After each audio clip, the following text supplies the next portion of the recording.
Isang napakalakas at napakabisang paraan kung paano swertihin gamit ang 20 pesos na barya. Ito po'y mag-attract ng pera. Hindi lamang maliit na halaga ang pwede mong ma-attract dito. Ito po'y mag-attract ng sobrang laki na halaga ng pera.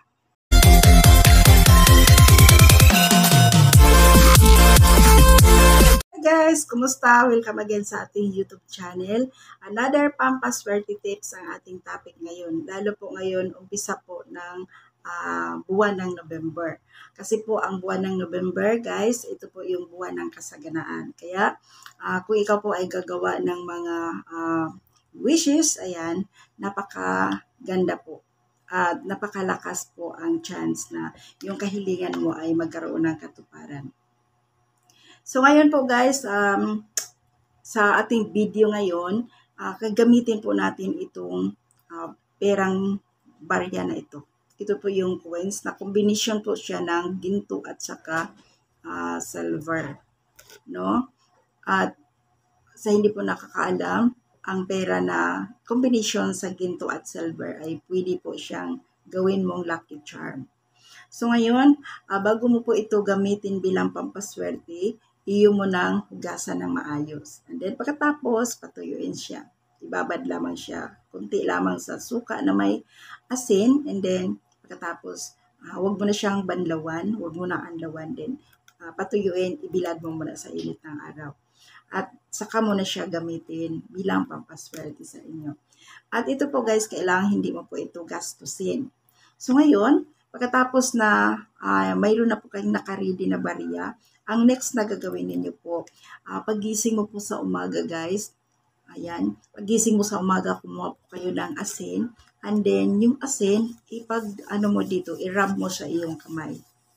I-rub mo sa iyong kamay, and then sabay naman ganyan, tanggalin ang mga kahirapan sa pera, kawalan ng pera.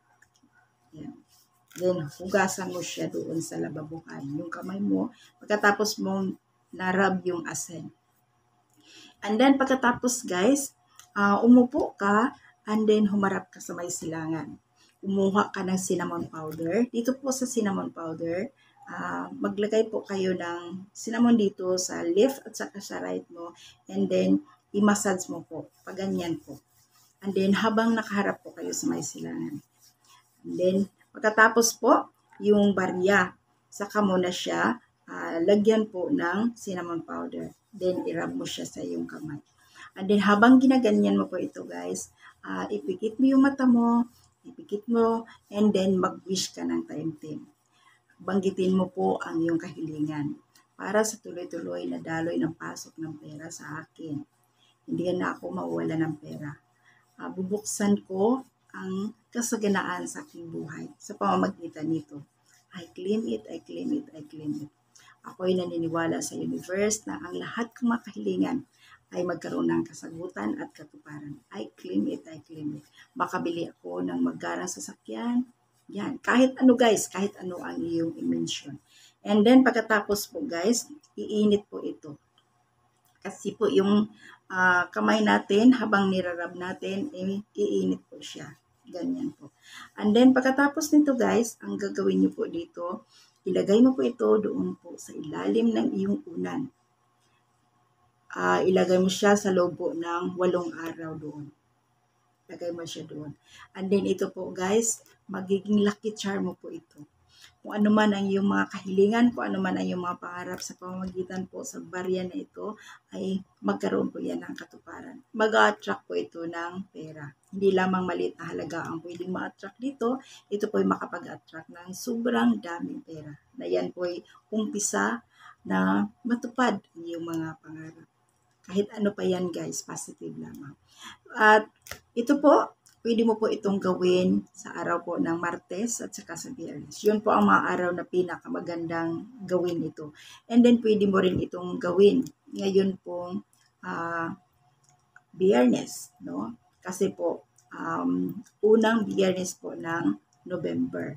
Kasi once nagagawa ka nito guys, magkaka-attract ka nito ng abundance at prosperity. Pera na tuloy-tuloy po ang dala nito. And guys, mayroon pa akong online business guys, aking share sa inyo. Kaya kung interesado po kayo, extra income din ito. Ayan, maglagay po ako ng Facebook link sa aking description. Message me directly po. So, ayan. See you po sa inside, guys. Maraming salamat. God bless everyone. Bye po.